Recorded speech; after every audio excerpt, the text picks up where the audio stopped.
Well, hello out there, TV land. It is I, the Two-Wheeled Warrior guy. Today I convinced my buddy Jamie to let me take this out for another rip. 1982 Yamaha Seca 650. Yeah, it's a rare bike. I did a review on it before. Not really a review. I just had a quick impression ride. So I figured this time, after reading some of the comments, everybody's telling me to bring the RPMs up, to bring the horsepower out of this beast, bring it alive. Starts like a charm. Oh my god. So yeah, first impressions, I am 5'11" on a good day, but mostly 5'10", we'll say. I'm pretty straight legged down. Seats are really comfortable. Handlebars are kind of close together.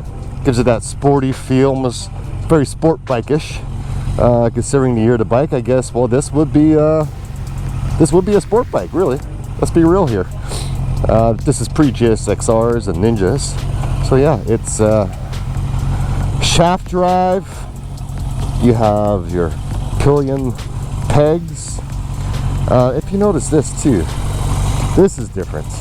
I'm just used to the gear shifter coming out the other way. This is reverse, which is kind of cool. It's kind of neat. It's something I noticed. Anyways, on that note, let's take this out for a rip. So with all the research I've done, most sites will say this has about 71 horsepower. So you're about there. So you're probably 71 horsepower, which is a lot for a 650cc, even in today's standards, I think. But back in 1981, 1982, that's a fair amount of power. I have a GS750. I'm pretty sure this has more ponies than my 1983 GS750. Really smooth bike. Like seriously. I just gotta get used to the clutch.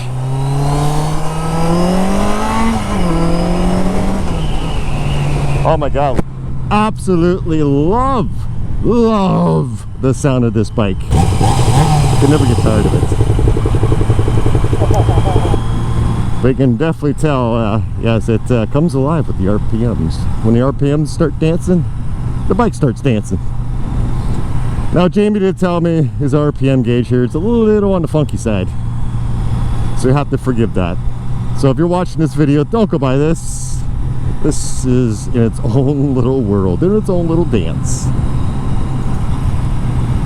So I'm just going to have to do it the old-fashioned way, by feel. Yeah, it's a pretty nimble bike for being as tall as it is. It feels a lot more planted than my GS750. That's for sure. Like 100%. This thing feels much safer.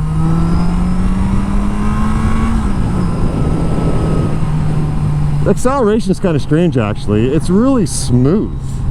It's really, what would the word be? It's really linear.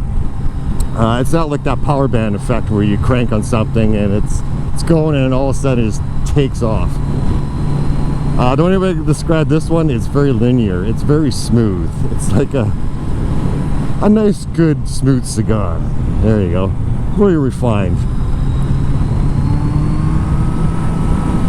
And I believe this bike is close to 500 pounds, which is over 200. I'm not sure exactly what that translates to in kilograms, like 228 or 230 kilograms or something like that.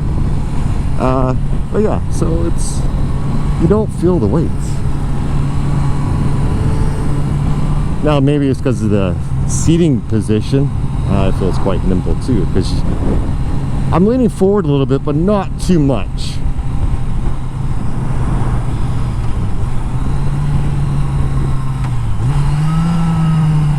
Just not used to this clutch. I'm used to newer bikes. Now it's supposed to have self-canceling indicators,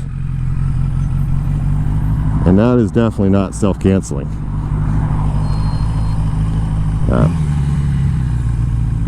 See what happens here. See if the left side self-cancels. Alright, so we're in first gear.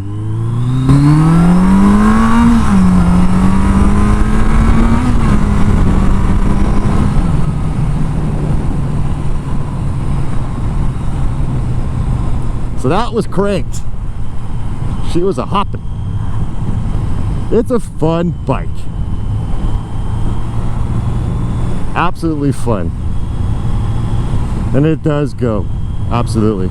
Again, I have a bike at home. It's an 83 GS750. A year newer, 100 more cc's, and it does not go as well as this.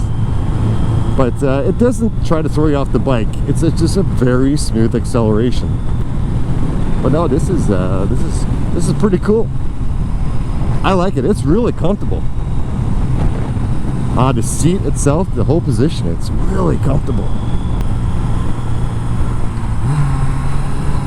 This feels like, I would guess, honestly, if I didn't know anything about the bikes and you had something draped over it, you couldn't tell while I was riding, I would guess this bike is like made in the last 20 years. Like honestly, I wouldn't think it was a 40-year-old bike. Not at all. Within the last 20 years, it feels that refined and smooth and secure. Good score, Jamie. Good score. Let's give it a little brake test. Nobody behind me. Yeah, the brakes are really good. Like really good. Surprised. I wasn't expecting that. Was not expecting it at all. But I read a comment, somebody saying that they were self-canceling indicators, but these are definitely not self-canceling. Maybe they were in a day. Maybe, like, again, this bike is 40 plus years old. 40 years old. Maybe time has just not been kind to them, to the mechanisms inside. Who knows? God, I love the sound of this bike, seriously.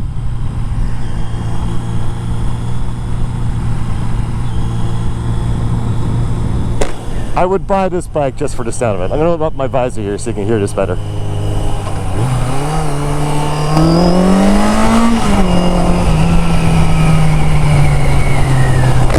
Awesome. You would think there was an F1 car coming down the road.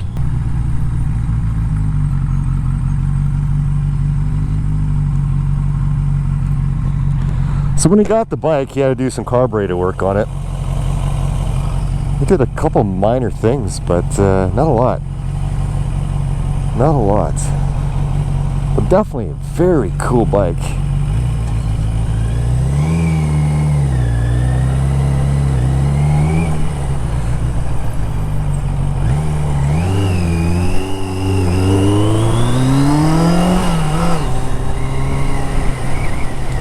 I apologize about the clutch work. The clutch goes out quite a ways before it engages. I'm not used to that. So I'm trying to be as cool with it as I can. Not a lot of torque. Definitely not a lot of torque. More horsepower than torque, that's for sure. I don't know what the specs are, but yeah. Definitely a fun bike to wind out. Oh my god. Awesome.